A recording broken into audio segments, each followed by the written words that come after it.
Hi, welcome to our video series, How to Jumpstart Your Study Skills and Raise Your Test Scores.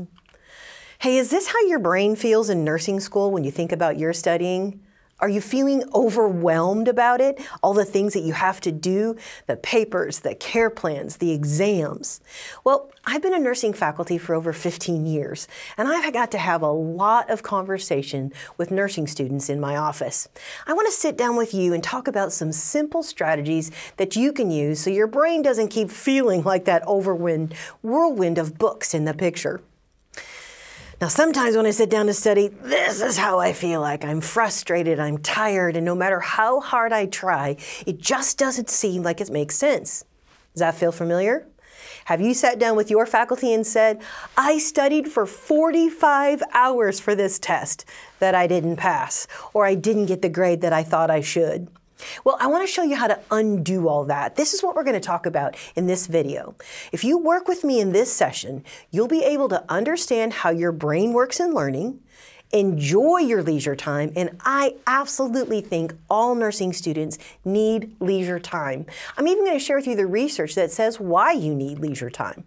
I want you to evaluate your current study strategies and identify new ones for you to consider. And I want to crush that fear that fuels what drags all of us down, procrastination and excuses. So you ready? Let's get started. Now, have you ever thought about yourself as being the slow kid? I always think of myself as being the slow kid. There's always that one, and you know the one I'm talking about. They sit on the front row, they have matching notebooks, they know the answer to every question. The faculty says it one time through and zoom, they got it. And then there's you in the background, trying to find a pencil, don't know where you are, don't understand the concept, and feel like you're the only one in the class who doesn't get it. Well, you may have started to consider yourself the slow kid. Here's what I want to tell you. There's something really special about the way your brain works. See, look at the view of somebody who's like a race car driver, right? It's a blur. Now, we're all going to end up at the same destination. But look at the view of the hiker. What we're talking about is sometimes people who take a little bit longer to learn something have a more complete perspective of the concept. That develops a solid mastery of study.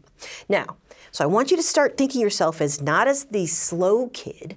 Research tells us that you have a creative brain, and you like to look at a concept from multiple different angles to help it become solid in your mind. Remember, the goal in any subject is solid mastery.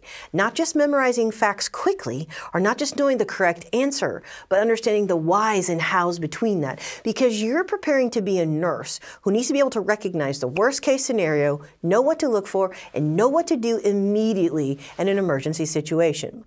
So stop calling yourself the slow kid. Remember, you're going for a solid mastery of study. That means the view along your way of studying is going to be a lot more involved, but when you get there, look at all that you know. Okay, so let's first prime the pump. So I'm from the part of the United States where oil is really big business, but I want to kind of prime the pump in your head by priming your brain. I want to talk about focused brain versus diffuse brain. Now look at the picture we have up there. The thought is like the little red pinball. You pull that back, bing, and the pinball ding, ding, ding, ding, ding, ding, ding, ding, ding, bounces around. Now when I'm trying to solve a problem, like I can remember when I'm trying to do math or I was trying to do biochemistry, I would really focus and study and focus and study and focus and study. And see how the thoughts get kind of stuck in that loop? Now you need focused mode studying. That's really important. When you're trying to look at the function of the cranial nerves or all the side effects of corticosteroids, you need focused mode. But look over at the other side. Look at diffuse mode. Do you see how the relationship is? Same thought, but see how it makes much bigger patterns in your brain. Well, I want to talk to you about the differences in focused brain and diffuse brain. Because focused brain is that hyper-focus. It's very rational, it's sequential, it's analytical approaches, and you're concentrating everything right here in the prefrontal cortex.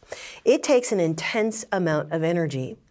In the diffuse brain, your brain's working on things in the background. You're not actively focused on solving problems like you are in focused brain.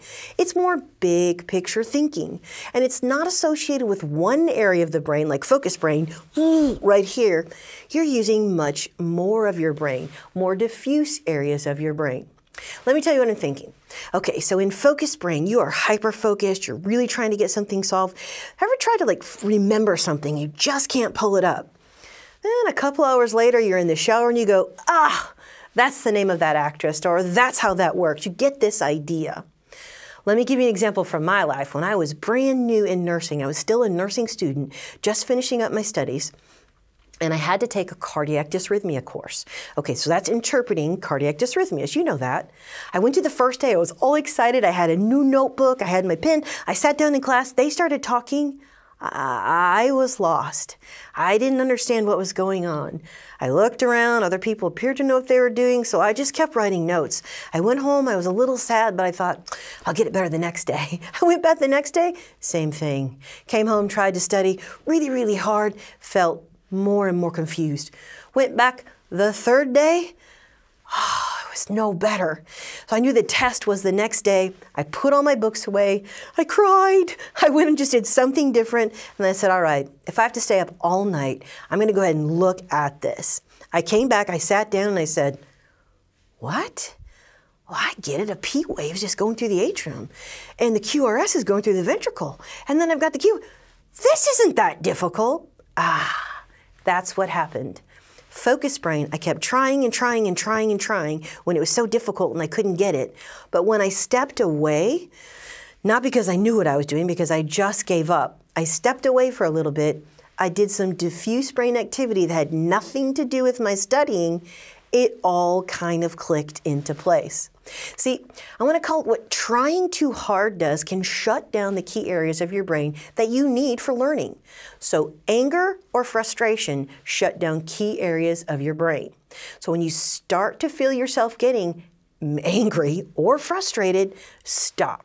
We need a different angle. Because if you just keep going in that anger and that frustration, sometimes it isn't the most effective thing for you. Now, that doesn't mean the first time studying gets uncomfortable, you can say, whoop, too hard, I'm going to stop. That's not what we're talking about. I'm talking about when you get just frustrated or angry. That should be a key signal to you to shift to diffuse mode. Not forever, but just for a short break to kind of clean up your brain. Here's what I want you to recognize. Your mind and your brain will keep working in the background, just like apps on your phone. So when you start to feel yourself get frustrated and angry, take that as a signal to, I need a short break. I need to do something that has nothing to do with nursing or whatever you're studying, and give your brain a chance to catch its breath, to kind of reorganize itself. Now, sleep is the best diffuse brain. That gives your whole body time to recover. But a quick nap or really good sleep on a regular basis obviously helps your brain work better. It's a vital part of your memory and your learning. It lets you kind of housekeeping in your brain, kind of clean up the clutter, and it will deactivate that frontal cortex that's so active in focused thinking. Okay, so we've got focused brain thinking that you just have to do in nursing school because you're learning really difficult things. But diffuse brain time is just as important. So structured leisure time, meaning you make it a priority that you take diffuse brain time, will actually help you do better in school. Recognize when you're trying too hard, right? When you're starting to get angry and you're starting to get frustrated, you need to tell yourself, I'm not doing myself any favors here. I might need a short break. Well, this is a word I use.